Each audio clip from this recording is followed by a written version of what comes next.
Hello everyone, my name is Northwest Fishkeeping and this is my new frag tank. So after being out of the reefing hobby for 2 to 3 years I should say, I am coming back. What drew me back exactly?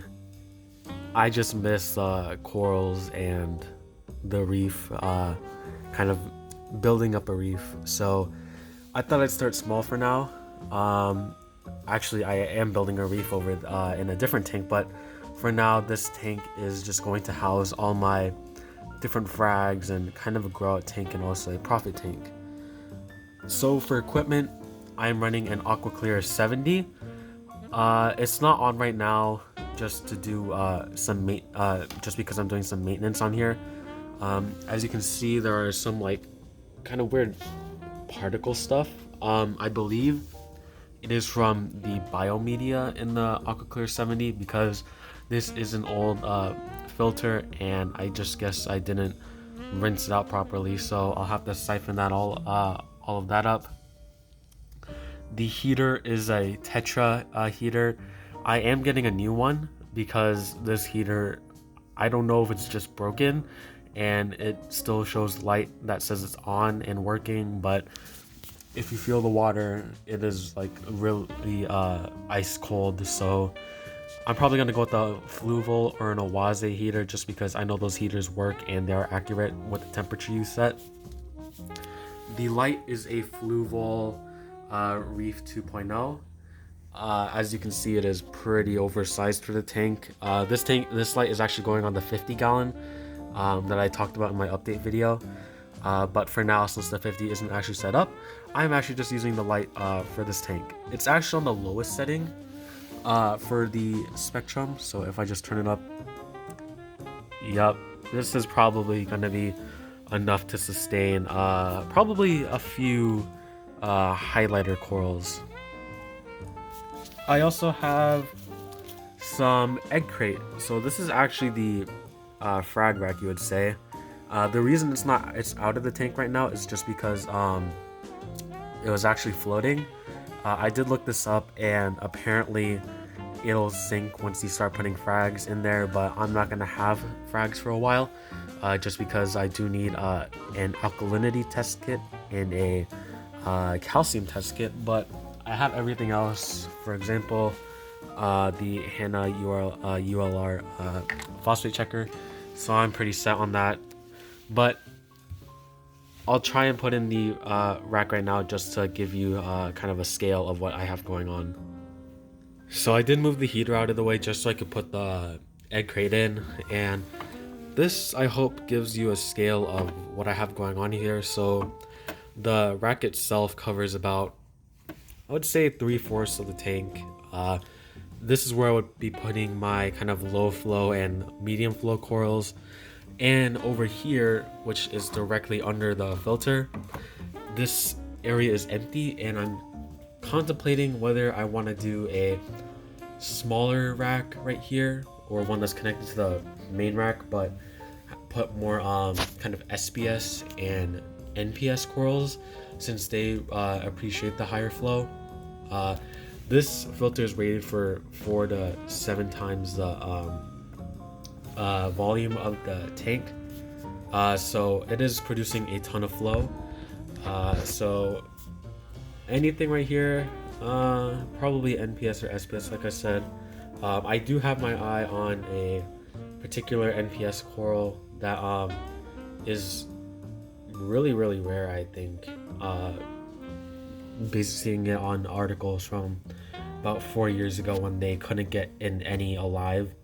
So I have my eye on that. But over here, yeah, this just kind of, I hope, gives you a scale. I'm getting a new heater, and yeah, this is just it for the equipment and everything that's in the tank right now. Oh yes, by the way, the water line is decreased right now because I've been trying to siphon out all the kind of particle stuff, like I said, or like I mentioned in the beginning of the video. So I actually forgot to record this part this morning when I was filming. everything else, so that's why the screen might just be blank. But the two other sections that I wanted to talk about are what kind of corals are going in and what kind of stocking I will put. So for what kind of corals I want in there, the first corals that I do want in the 50 gallon are a Recordia mushroom, whether that be Yuma or Florida.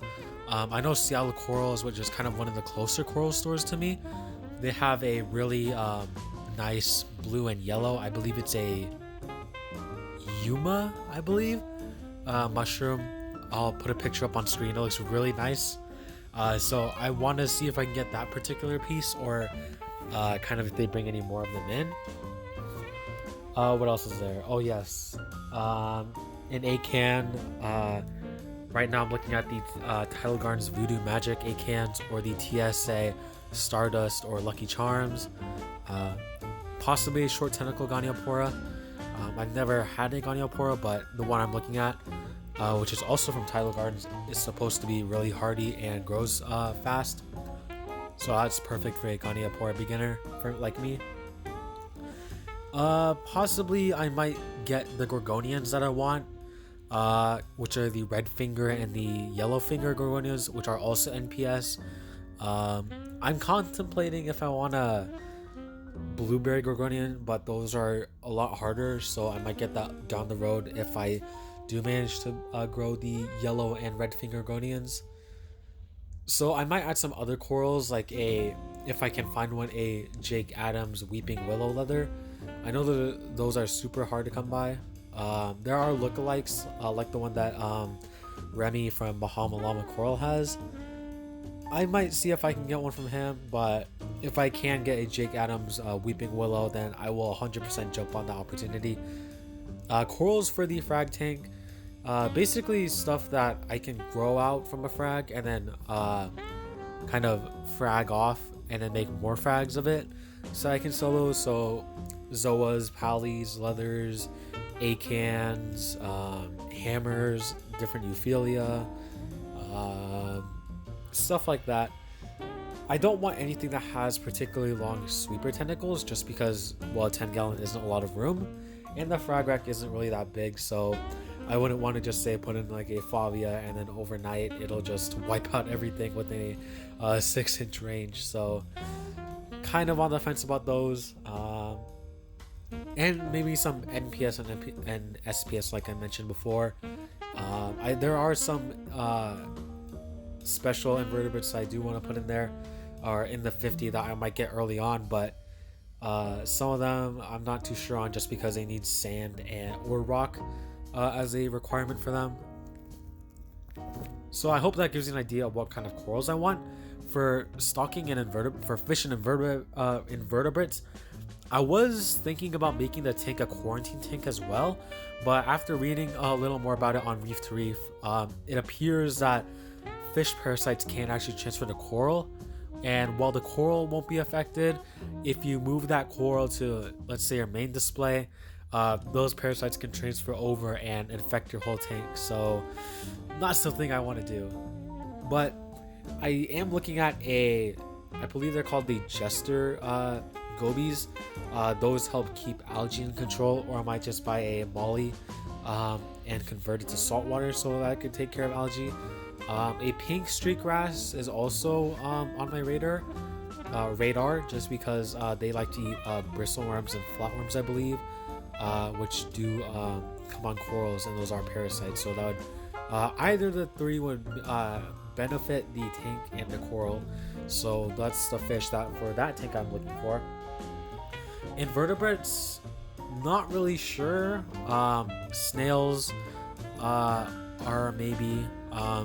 I might get a group of shrimp, Peterson's cleaner shrimp, just because I do want those in the 50, and I hope they would provide some sort of benefit for the corals, so I might get a group of those.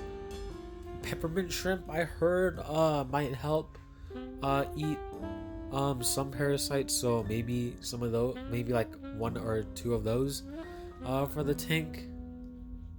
So I'm not really set on stocking yet, but I do want something that will stay permanently in the tank, and that will provide some sort of benefit for the corals, since I do want to either move them to the 50 gallon or kind of just sell and trade with local reefers, and maybe in the future, or maybe sometime in the future, kind of people in the country.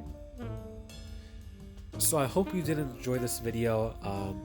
If you like this video or any of my other content and you would like to stay with the journey for kind of how this turns out, please consider subscribing. It is free and you can unsubscribe anytime you want, and like the video and maybe share it around if you did really enjoy it.